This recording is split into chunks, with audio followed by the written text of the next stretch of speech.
పంచేది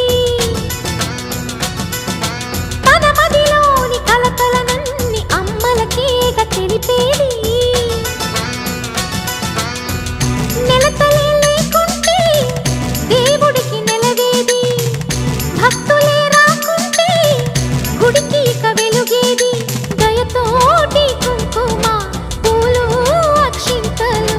మనమంతా ఇవ్వాలి తన తాళి నిలపాలి తాళి కాచి ముత్తైదా ఎల్లమ్మ ఎల్లమ్మ